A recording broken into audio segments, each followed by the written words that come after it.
Once upon a time, in a bustling market town, nestled between rolling hills and lush forests, there lived a humble shepherd named Tomas.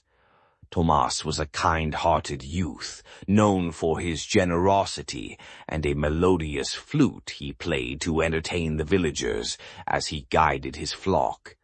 One day, while playing his flute by a clear stream, Tomas noticed a peculiar glimmer in the water.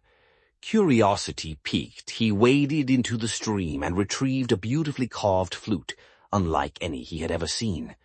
The flute was adorned with intricate designs and shimmered under the sunlight.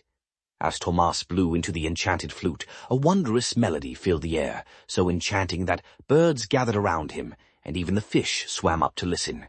But there was more to this flute than its beautiful sound.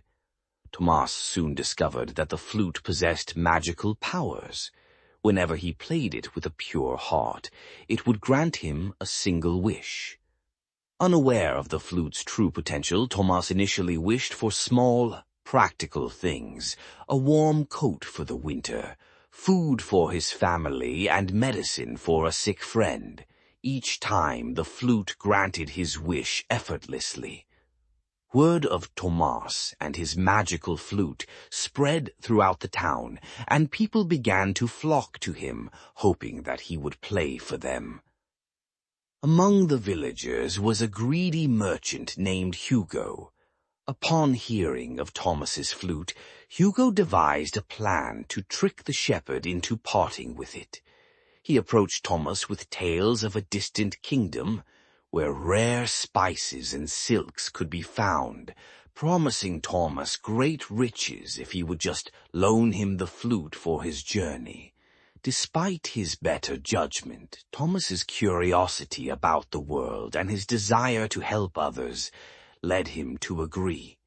Reluctantly, he handed the flute to Hugo, who promised to return it in a fortnight. But as soon as Hugo had the flute, he wished for immense wealth and power, intending never to return. However, the enchanted flute had its own rules.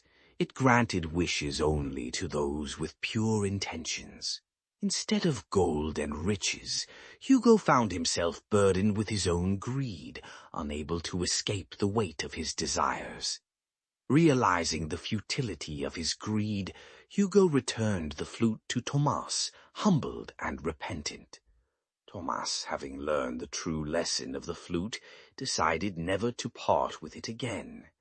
He continued to use its magic to bring joy and aid to his community, understanding that true happiness came not from material wealth, but from the contentment of a kind heart. And thus, the tale of the enchanted flute was told for generations, a reminder that the greatest treasures are those that cannot be bought, and the most profound magic lies in the goodness of one's soul.